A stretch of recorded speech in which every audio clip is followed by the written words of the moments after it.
Pasquim, onde as eleições já foram definidas, começa agora um período de transição. É aquela famosa equipe de transição até o próximo 1º de janeiro, né? É isso mesmo, viu, Valentim? A expectativa é que isso já aconteça nas próximas semanas, né? No máximo até o final do ano, para que efetivamente esses novos prefeitos assumam as administrações a partir do dia 1º de janeiro de 2025. A gente vai conversar um pouco sobre isso agora com o apoio aqui de um especialista, né? Do Matheus Delbon. Matheus é administrador público, sempre participa aqui com a gente de reportagem, está ajudando a gente agora nesse momento. Matheus, antes da gente falar sobre essa pergunta que o Valentim fez, né, sobre agora se começa esse processo de transição, né, entre os governos, como é que a gente pode analisar esse cenário, né? Vamos começar aqui por Ribeirão Preto, onde a gente teve aí, digamos que até uma certa surpresa, se a gente fosse levar em conta as pesquisas que tinham sido divulgadas até o momento, né? Exceto uma pesquisa que acabava destoando e que essa, então, que acabou chegando mais perto de um resultado real. Muito obrigado, boa tarde. Eu que agradeço o convite. Eu acho que houve uma questão do voto antissistêmico. Tá. Eu acho que é um fenômeno, e aí esse voto, pelo que a gente viu, ele envolveu cerca de 20% a 25%. Tanto os votos do Pablo Marçal em São Paulo são basicamente voto antissistêmico também. O Marco Aurélio aqui em Ribeirão conseguiu se posicionar como um candidato antissistêmico, teve menos debates para se apresentar, então também um candidato sem tempo de TV. E aí um ponto interessante, né, a volta da importância dos debates esse ano, né, desde a eleição americana, que derrubou o Biden, em São Paulo praticamente foram mais de 10 debates, e em Ribeirão foi o que permitiu que o Marco Aurélio se apresentasse.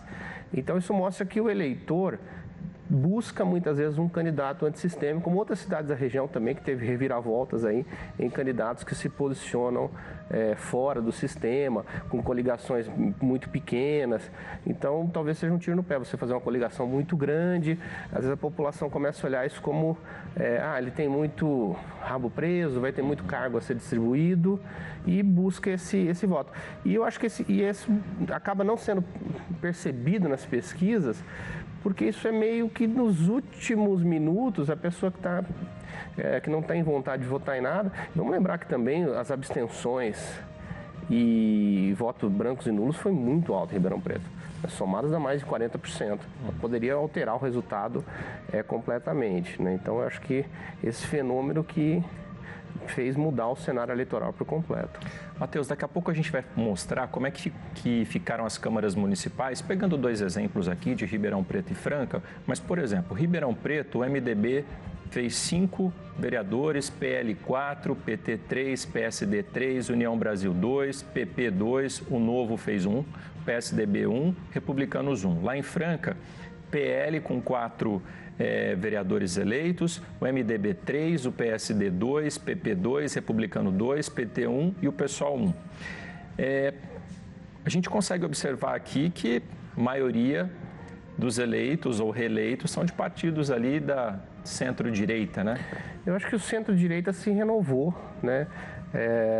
Não só nisso, o número de prefeituras de partidos de centro-direita é abissal, a sua vantagem contra os partidos de esquerda.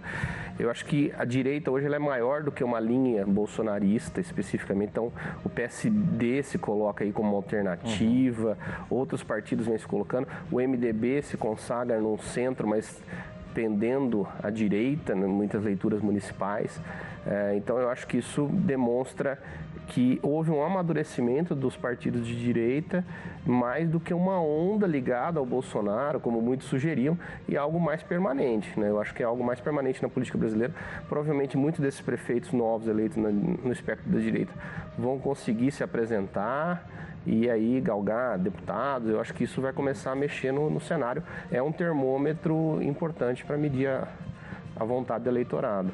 Matheus, voltando àquela pergunta logo no início, processo agora de transição para as prefeituras, onde o processo eleitoral já foi definido, ele já começa agora nos próximos meses?